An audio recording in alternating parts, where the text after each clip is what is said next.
So when was the last time you checked in on your energy bank account? What? What are you talking about this time, Vanessa? Happy May, everybody. If it's not May when you're watching this, great. Happy whatever month it is. I am currently in Pennsylvania, and the spring has brought me this way to the East Coast. And on this trip that I did not realize I would be on a few months back, I have definitely been learning a lot and questioning a lot and really just learning me, right? Relearning me. And I've been having a lot of just things come up that I thought I'd share with you. And one of those things is thinking about our energetic bank account. So if I were to ask you, do you know your balance in your checking account, in your savings account, what is your credit? How many accounts do you have open? Do you have any loans out? How much credit card debt are you in? Granted, I would probably never ask you that. But if I were to ask you that, you'd probably have some kind of idea, right? Or at least be able to know, well, I last checked at this point, and it's something that maybe you look in on every so often, or maybe you look at every day. I don't know. But if I were to say that about your energy account, your energy bank account, what would your answer be? I've been thinking about that a lot lately because I'm finding now that I'm in a place where it's a lot more quiet. I'm in the middle of the woods. Granted, there has been a lot of construction happening in the home that I'm staying in. So when I arrived, I thought I'd be spending my energy in a specific way throughout the days. Been dodging branches falling and hawks swooping in, so don't mind me if I'm like this. Okay, I see you. Anyways, so I've been thinking, so I was planning, right? Every time I plan something, how does that ever work out? I'm learning.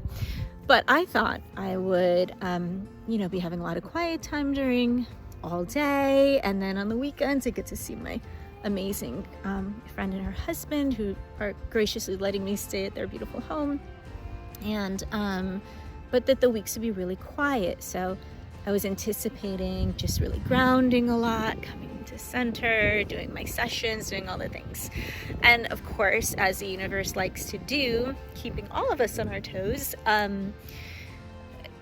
that hasn't been the case for the last few weeks. I've been here for a few weeks now, and I absolutely love it. I love it. But Monday through Friday, there's always construction going on or people coming in and out of the house. And, it's a little different out here where people will show up when it works for them. And sometimes they give you a heads up and sometimes they don't. And so it's been a lot of learning to kind of go with the flow and all that. But, I've had to think about, okay, well, how am I only have so much energy, right? And I'm meeting new people, which is great. I'm connecting with new people. I'm having fantastic conversations with people, and of all walks of life, of all different experiences, belief systems, different. It's been really, really lovely, and who luckily have all been very open to what I do as well. And so we've just been having fascinating conversations of all ages and all backgrounds, and.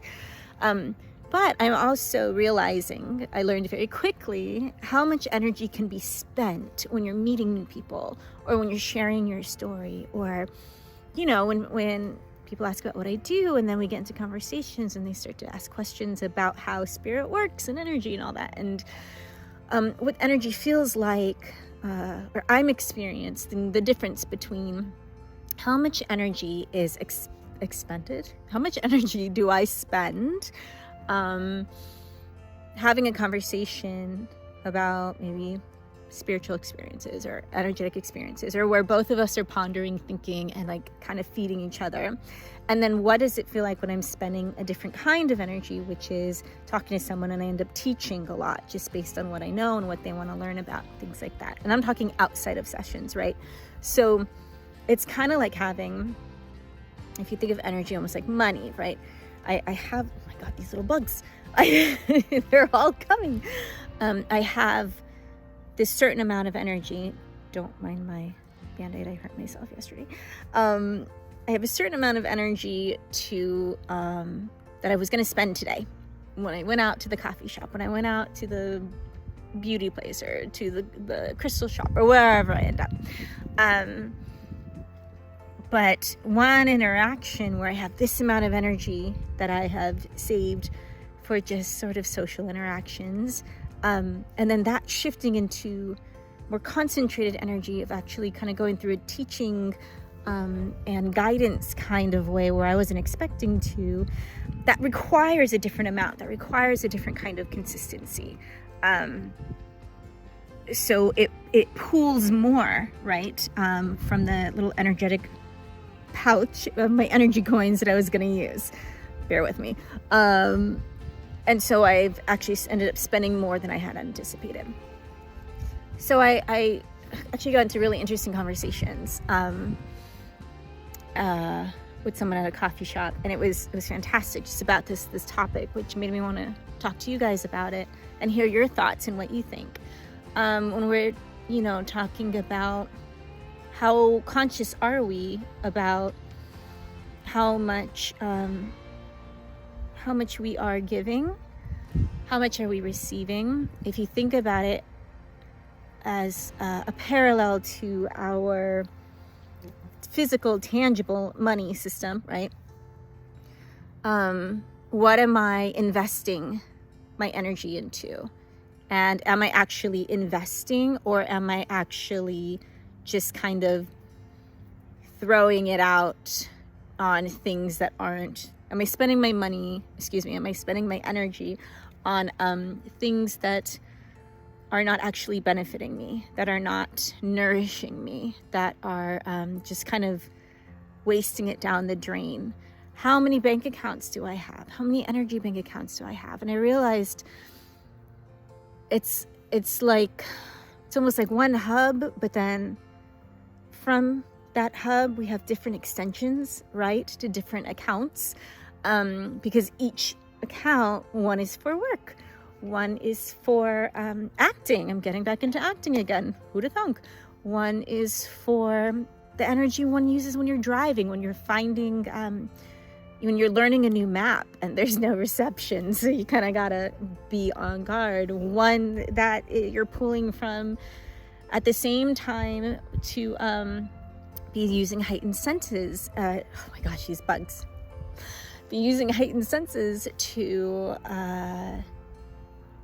make sure that even while you're figuring out a new map and you're learning the roads, that you're also keeping an eye out for deer who like to jump out in the middle of the roads, or that turn that I just missed, you know what I mean? Or, oh, we have road closures that didn't even show up, and okay, how are we working on this? The roads are being redone because the winter was really hard on the roads, and thinking about that with the car, right? So that's all energy. All of that's energy that we're spending. And then you get to your destination and maybe you meet new people, or you just want to sit and read, or you're trying new food. Maybe you find a place where there's a lot of people around you. Maybe you find a place that's really quiet. How often are you spending your energy? How often are you receiving? If you find yourself checking your energetic bank account and it's really low, maybe with one relationship in particular, take a moment and think, well, why? How come when I talk with so-and-so, I'm at a good balance, or I'm on overdrive and I feel like I hit the jackpot and I just have all this energy, right? Or why when I go to a specific class, a specific meditation class, I go to the gym, why does my energy shoot back up? How come when I sit out somewhere and I write my journal, I'm suddenly super low energy? I thought this is supposed to be nourishing. I thought this is supposed to give me life or whatever, right? And then recognizing, oh, maybe it actually doesn't. Maybe that's not what gives me life. Journaling's not my thing. It just was because I was told that it was, or that it's supposed to be, right? So I know I'm throwing all these questions at you. They're all questions that I've been asking myself. then I encourage you to take a look at your energetic bank account. We're going into where on the West Coast, apparently it's been very warm. Not as warm out here, but it's getting there. And we're gonna, start getting into summer, or I guess the winter if you're on the other side of the world, or hemisphere, the southern hemisphere. But, we're gonna go into a space where we might be getting more time off. Maybe we'll be going out more. We'll be spending more time with family, loved ones, things like that. I encourage you to take a moment and just check in on your energy bank account, because why not? It's another way to do self-care, I think. I think it's a good way to start learning more about you based on what you feel versus what other people tell you. See what kinds of food gives you more energy, what you're listening to. Maybe it's no music, no sound at all. Maybe it's just the wind. Maybe that fills up your bank account a lot quicker than a podcast or music or what else other people listen to. Like all sorts of things, right? Everyone has their own taste. Maybe see if what you've been doing, what you thought was really good for you, is exhausting. Well, then what does that mean, right? Something to dig into. I had a client, one of my amazing clients, and we were talking about procrastinating. And what came up during her session was, is procrastinating, when you think energetically, how are you spending your energy when you procrastinate? Because procrastinating, we're like putting something off, or we're going to go do something else before getting to the thing. Is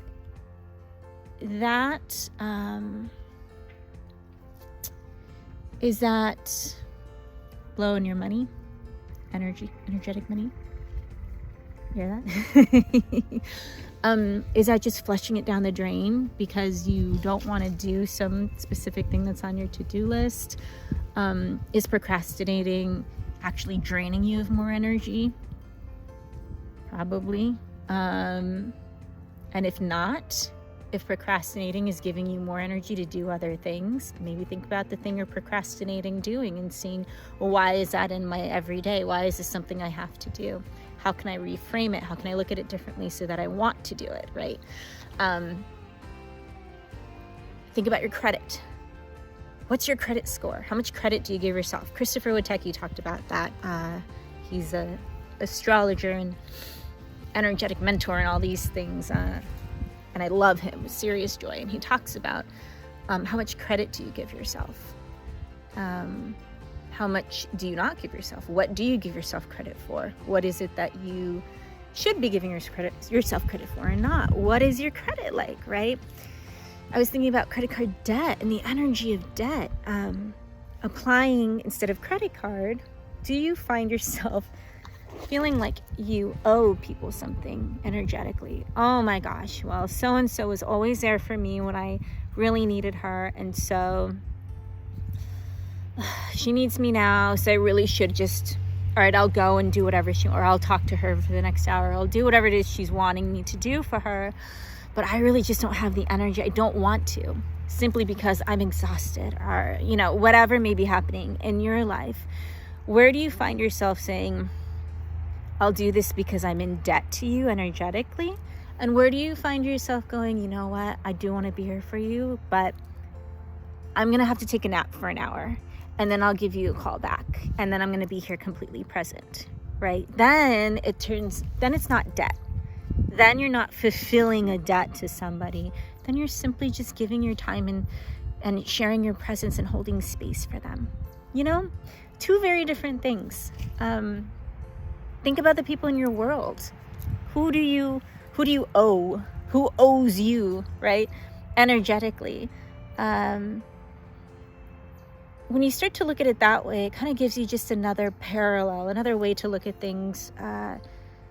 Something a little more like in a tangible way, I guess you can say, because we all kind of understand the money system, right? Yeah. And notice also, thinking about money, think, and this could be a whole nother video. This will probably be a whole nother video. But thinking about where the money comes from when your actual bank account is low. What is your self-care and self-love bank account feeling like? Now, not to say just because you have a high bank account number that your self-love and self-care bank account is high, but I'm curious, if you have a high bank account number, fantastic. Is that number rising due to you doing something that you love, right? Due to you living life and just being present and happy and sharing your light with everybody? Or is it, is it coming from a place of just something you got to do, but you don't necessarily love it? And then how does that reflect? How does that reflect in your own energetic bank account? Just some thoughts, just things to think about. All right, well, I've been rambling long enough. Thank you so much for listening. I'd love to hear your thoughts. What does your energy account look like? If you want to explore yours more, or if you're confused, feel free to reach out to me. Or, or if you want to, let's dig together. Book a session. I'd love to chat with you. Let's take a look at that bank account and see how we can be filling it up, cleaning it out, maybe consolidating some of your energy. Seeing if there's any leaks in your energetic system where it's just like, you just keep drawing. You know how sometimes we'll look at all the subscriptions we apply to and then we forget and then we never use it, and you're like, God, you go back and then you see, I've been paying $2 and something for this and every month, $3 here, $5 here. Oh God, they've charged me $20 twice in a month, every month. That's a mistake. When those little blips happen all the time in our 3D world, right? Where is it happening to you energetically in your body, in your system, in your life? All right, sending you so much love. Have a beautiful, beautiful May. I can't believe it. I'll see you guys in June, hopefully not in a sweatshirt. Sending you so much love. Take care.